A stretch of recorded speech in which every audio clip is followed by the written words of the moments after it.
Fala aí galera, Jorginho aqui e hoje é o seguinte, a gente vai trocar uma ideia sobre o Moto G7 V, celular que está prestes a completar um ano de lançado e que é visto como opção de compra principalmente por fazer parte de uma linha muito consolidada e que vende bastante. Inclusive, se você está querendo comprar o seu, tem links aqui na descrição, onde você pode comprar com os melhores preços e tirar dúvidas diretamente comigo nos grupos. Bom, o vídeo de hoje vai trazer uma análise completa desse celular para mostrar se ele vale ou não a pena para esse ano de 2025. Então, como é um vídeo para te ajudar, já deixa o like e se inscreve no canal, porque essa análise começa agora. Vamos lá?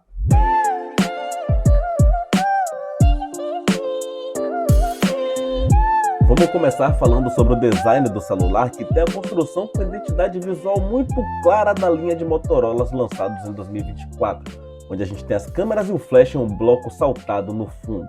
A parte traseira pode ser de plástico ou de couro ecológico, que são materiais que denotam uma certa economia na construção. Já na parte frontal, a gente tem vidro com a proteção do Gorilla Glass 5, que é bem trabalhada e é muito bem-vinda. A gaveta de chips fica na lateral e tem suporte para até 2 unidades, sendo que a segunda você pode substituir por um cartão de memória para expandir o armazenamento. Na outra lateral a gente tem um botão para digitar, que apesar de ser um botão físico, consegue acionar apenas ao encostar o dedo. E além de ser muito rápido, ele é muito assertivo, eu gostei muito dessa digital aqui. E tem uma parte importante que é a proteção contra água e poeira, que nesse caso é o IP68, um dos melhores presentes no mercado, e garante que você possa mergulhar o celular em até 1,5 m durante 30 minutos sem ter danos referentes à água. Outro ponto muito interessante é a certificação MIL STD 810H. É uma certificação militar que garante que o celular é resistente a temperaturas extremas, chuva forte e até quedas de 1,20 m ou menos.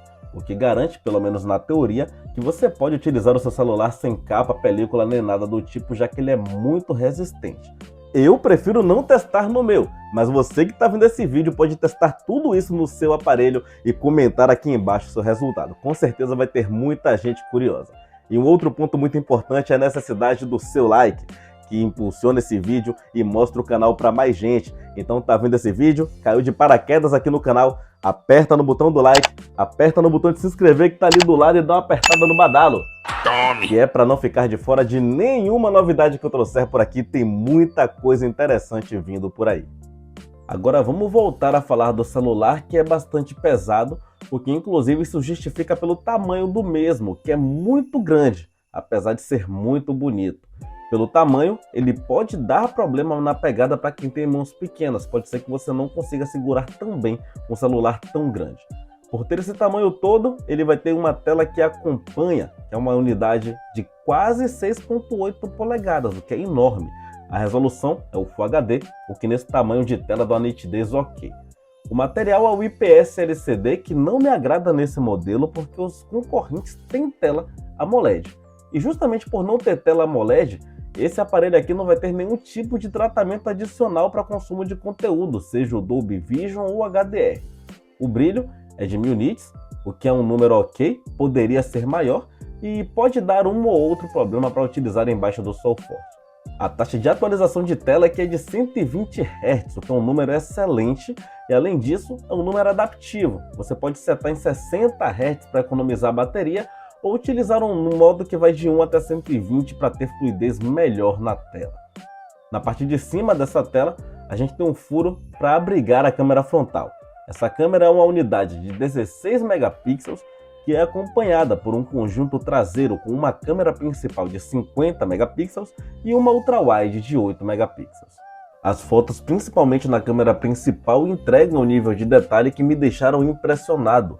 O nível de qualidade geral, as cores muito próximas daquilo que eu estou vendo na realidade, até o alcance são muito bem-vindos e encaixam muito bem todas as fotografias aqui. A ultra-wide tem um pouco de perda de qualidade e também um pouco de coloração diferente. De noite isso é acentuado. A ultra-wide já começa a apresentar alguns ruídos que incomodam um pouco, mas a câmera principal consegue manter a pegada e fazer fotos ainda com ótima qualidade. Isso aqui me deixou muito satisfeito nessa câmera aqui. No modo retrato, ele traz um recorte, com um fundo muito agressivo no desfoque e os recortes em geral são bem feitos. Eles se perdem muito pouco e no geral em situações que dá para se perder. A qualidade geral das fotos é muito boa, os recortes são bem feitos e o desfoque também é muito bem aplicado, bem agressivo. Nas selfies, boa qualidade geral. O modo retrato da selfie mantém a qualidade inicial, se perdendo muito pouco. Nas fotos de dia tudo foi muito bem e eu gostei bastante da qualidade geral das fotos. Já de noite, a gente tem um pouco de ruído nas duas modalidades, ainda assim com o retrato recortando bem, desfocando bem o fundo e a câmera principal com fotos ok. Nos vídeos eu fiquei gratamente surpreso. O autofoco ele é muito rápido e trabalha de maneira muito concisa. A estabilização também é bem competente. Essa câmera ela grava em 4K até 30 quadros por segundo e em Full HD ela consegue manter 60 quadros. A qualidade das cores é bem-vinda, muito próxima daquilo que a gente vê na câmera normal, nas fotos. O alcance é algo que me incomodou um pouco porque ele acaba estourando em alguns momentos quando você aponta para o sol, porém no geral, muito boa câmera. Os vídeos são bem feitos, o autofoco trabalha rápido, a estabilização não é a melhor do mundo, porém é competente e apesar de estourar, ele corrige com certa facilidade quando você tem ambientes extremos. E essa aqui é a câmera frontal do Moto G7V, uma câmera que grava até 4K em 30 quadros por segundo, mas que limita todas as gravações em 30 quadros, então Full HD mantém isso aqui. Eu gosto bastante dessa câmera, acho que ela se adapta muito bem, tá pouca zoada na vizinhança, dá pra ver aí no vídeo, mas eu quero saber de você que tá vendo aí. Comenta aqui embaixo o que é que você tá achando da qualidade das cores, da captação do áudio, da adaptação da câmera às diversas situações e também a qualidade geral da imagem. Agora vamos falar da parte sonora desse celular aqui. O som do celular é estéreo, saindo por uma caixa localizada na parte de baixo e uma outra na parte superior coladinha com a moldura. E o som tem qualidade apenas ok.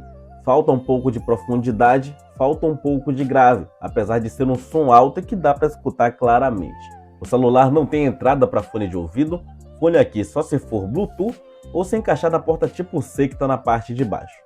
Ele tem NFC, o que é muito bom e garante que você possa utilizar o celular como cartão para pagamentos por aproximação e a rede móvel é 5G, o que leva a crer que dá para utilizar esse celular a longo prazo pensando em redes móveis.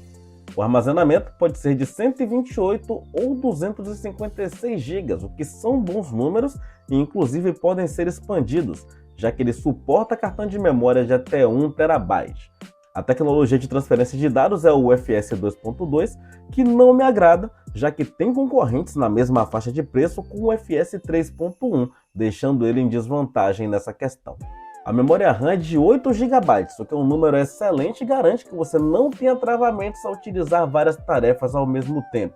E esse número pode chegar até 16 GB via RAM Boost, que é um método que eu não recomendo o uso, mas que pode dar uma força no seu uso no dia a dia. E essa questão de não ter travamentos é potencializada pelo sistema operacional, que nesse caso aqui é o Android. A Motorola não utiliza uma modificação do Android, ela usa uma interface limpa e esse Android mais puro, ele é bem visto por muita gente que utiliza o sistema, já que ele conta com muitas possibilidades de intervenção para uso diário, o que é muito bem-vindo e também tem um toque muito grande de personalização possível, o que agrada muita gente e permite que você deixe o celular cada vez mais com a sua cara. O que a Motorola inclui aqui são algumas opções de configurações próprias que são muito úteis, inclusive através do Moto App, que tem foco em personalização e navegação por gestos. É muito interessante você, por exemplo, balançar o celular para ligar a lanterna, sacudir ele para abrir a câmera ou dar 2 toques na traseira para voltar à tela inicial.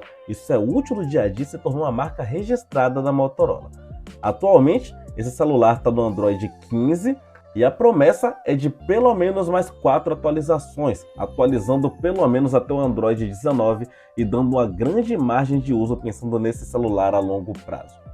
O processador presente para dar mais voz a essa engrenagem é o Snapdragon 6 geração 3. É um chip eficiente e bastante frio com um bom nível de potência.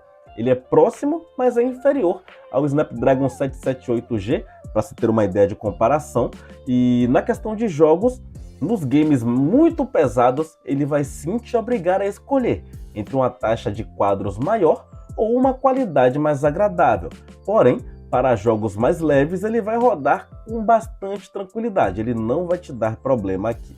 E talvez jogos nem sejam um ponto importante para você que está vendo esse vídeo, mas é sempre bom salientar que o celular que vai bem nos jogos costuma ir bem, tanto em multitarefas com muita coisa aberta ao mesmo tempo, quanto nas tarefas mais pesadas que você pode executar no dia a dia. E em tudo isso, o Moto G7 V, apesar de não ser um top de linha, se sai relativamente bem. A bateria presente no Moto G7 V é um tanque de 5.000 mAh, o que é uma excelente quantidade, porém que não é tão bem gerenciada. Ele dura menos tempo carregado do que deveria. A carga é feita através da porta tipo C que está na parte de baixo do celular e ele suporta até 30 watts de potência, sendo que nesse caso ele carrega 50% em 25 minutos, o que é um tempo muito rápido, e 100% em aproximadamente 1 hora e 15 minutos, o que é um tempo ok. E tem muita ficha técnica por aí que garante que o Moto G7 V tem suporte a carregamento sem fio, mas pelo menos a versão vendida no Brasil não tem suporte a essa funcionalidade, então muita atenção se você comprar pensando nisso. E fazendo um resumo geral desse celular, ele é um aparelho ok, um aparelho bom, porém que na minha opinião é traído pelo seu preço. O principal chamariz aqui é o sistema operacional, que é muito fluido, realmente muito leve, o fato de ser limpo ajuda bastante e também traz várias opções de personalização. Mais importante até do que isso são as câmeras, que desempenham um papel excelente. O sensor Sony presente aqui é muito competente e mesmo sendo um aparelho mediano para básico, ele consegue tirar excelentes fotos. Isso aqui inclusive é surpreendente. Porém, o aparelho peca principalmente em tela, que não é a melhor possível, apesar de ser muito grande. Acredito que a maioria dos usuários trocaria facilmente a certificação militar por uma tela de melhor qualidade ou até por um processador melhor para dar um gás a mais nos jogos, que é outra atividade muito utilizada. A bateria, apesar de ser boa, não é super bem gerenciada, o que não atrapalha tanto, mas deixa uma margem para reclamação. O celular é encontrado hoje em valores que vão de R$ 1.350 a R$ 1.600 mais ou menos, o que para mim é um valor alto pelo que ele oferece. Esse preço, por exemplo, coloca ele em relação de paridade com o Galaxy A55, que oferece mais coisa e cobra um preço parecido. O mesmo se aplica ao Galaxy A36 e ao Galaxy M55, bem como o Xiaomi Redmi Note 13 Pro. Todos esses oferecem mais com relação à experiência e cobram um valor parecido ao do aparelho da Motorola. No mundo dos iPhones, a gente tem um iPhone 11 que tem um uso muito parecido, porém se destaca em câmeras e redes sociais, que é um ponto muito sensível, já que é um dos destaques do Motorola, e ainda assim ele é superado pelo aparelho da Apple. Para mim, esse celular ele vale a pena sim, porém desde que você encontre ele em um preço condizente, que para mim está na sua base, R$ 1.350, talvez até um pouco menos. Fora isso, tem opção melhor no mercado. Mas agora eu quero saber de você que está vendo esse vídeo. Para você, o Moto G7 V vale a pena para esse ano de 2025? Comenta aqui embaixo, eu quero muito saber. Não esquece que todos os celulares que eu citei aqui no vídeo vão ter link aqui na descrição, onde você compra com os melhores preços e também tira dúvidas diretamente comigo nos grupos. Eu vou deixar aqui do lado alguns vídeos do canal que tem relação com o tema, para você ficar por dentro do assunto sem sair da minha companhia. E eu vou ficando por aqui. Muito obrigado a todo mundo que assistiu o vídeo, muito obrigado a todo mundo que se inscreveu no canal para dar uma força. Não esquece de deixar o like e até a próxima.